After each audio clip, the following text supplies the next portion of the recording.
From the doubts and jokes, they rise, adapted, and evolved.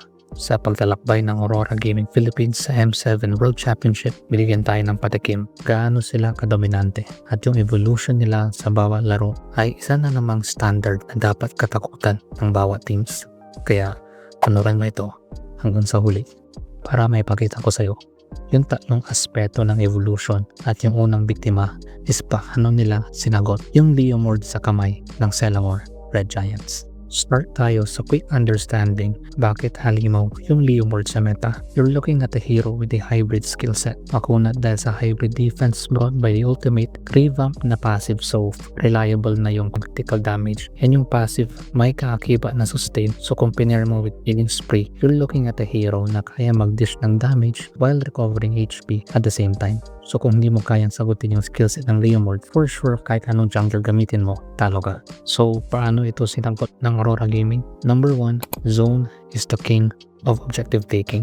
Kung mahilig ka sa 50-50 pagalingan mag-retry at the highest level, alam ng pro na yung ganun na probability is hindi enough para manalo. And with Leomord, hindi ka mananalo sa retry yan kasi yung skillset niya may halong mini-stun. Kaya zoning comes into the picture. Makikita mo in this scenario na nag-commit si Kais ng kanyang ultimate sa Khalid para i-try siyang i-pick off, which hindi nila nagawa. Advantage na yan kapag turtle clash kasi walang ultimate yung Leomord. That gives space para makarotate si Light pa bottom lane para i-rush na makapag level 4 si Edward. Crucial move yan kasi one of the key aspects ng pagsusong is siguraduhin unang makapag level 4 yung XP lane para siya yung isa sa mga haharap together with the roam. And makikita mo in this example paano masisecure ng 100% ang isang objective. Hindi lang sa turtle pero mahalaga din yung zoning para mabigyan mo ng space para makuha ng side lanes yung crucial objectives sa lane nila. Like 50-50 na contest ito sa crop coin between Claude and Harit, pero dahil doon sa zone intervention ni Light, not only nakuha nila yung crop coin, space rin yan para makaplato si Dominkite sa tower. At dito mo makikita gaano kahirap mag Leomord kung may mga bruskong heroes na hindi takot na ultihan mo sila.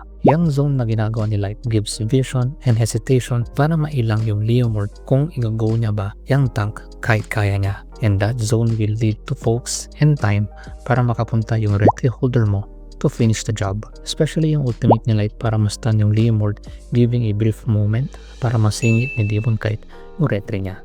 And makita mo all throughout this game gaano ka-crucial yung zoning para ma-secure mo yung objectives ng walang pag-alinlangan na baka ma-counter ng kalaban. A simple concept pero mas pinalalim ito ng Aurora by demonstrating paano mag-zone para makuha yung turtle, crop coin, gold plates, tower, and eventually pati kalamangan sa teamfight sa kanila because of that zone. But what made it possible? Number 2, drafting combos. Kung paano pinagtagpi-tagpi ni Coach MTB and Dexter yung lineup nila para hindi makaporma ng maayos yung Leomord was nothing short of brilliance. Khalid and Kami, may damage, makunat, tapos may stun and crowd control.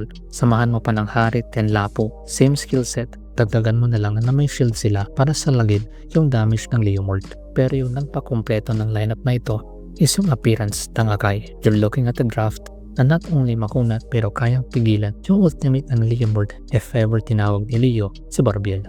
And nakita mo naman paano naging helpless yung core sa heavy spin ng isang Akai.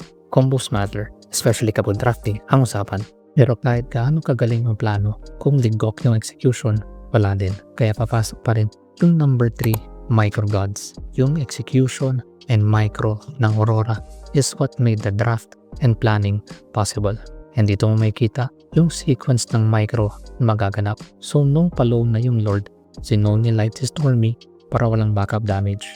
Baka mapaisip ka, hindi ba risky yan kasi walang front? Nope, may tiwala si Light sa next na frontliner. And ito yung isa sa mga pinakahalimaw na sequence na makikita mo. Papasukin ni Edward yung 4 na heroes ng SRG para ma-zone sila sa Lord. Buy and sell, immortality. Habang nangyayari yun, naka-ready na yung heavy spin ni Dominkite para kay si Kais. Though mag-winter crown yung Leomord, andun si Yue for the damage para sure patay yun bago maka-retry si Kais. Habang nangyayari yun, nakafocus yung 3 members ng SRG kay Edward. So after mawala yung immortality, first skill sabay flicker and dash palayo dahil yung attention nasa kanya. As expected, naka-ready si Yue sa damage kay si Kais. Then immediately bili ng Winter Crown kay Edward para di siya mapatay ni Crump and sabay benta at bili ng Rose Gold Meteor para mabuhay siya. At that moment, makikita mo yung mga bilihan ng Immortality and Winter Crown sa side ng Aurora. At yung nagpatapos ng lahat is yung step back ni Dominkite sabay balik once may ultimate na uli siya. Kaya pa ba ng daliri?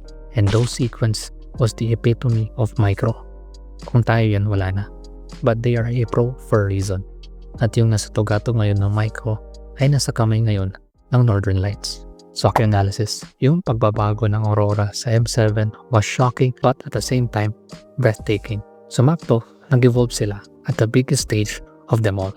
Ito na ba yung simula ng bagong dynasty? Di tayo sure, pero sa next MPL season, may kita natin ano pa ba ang pwedeng ihain ng Aurora Gaming Philippines.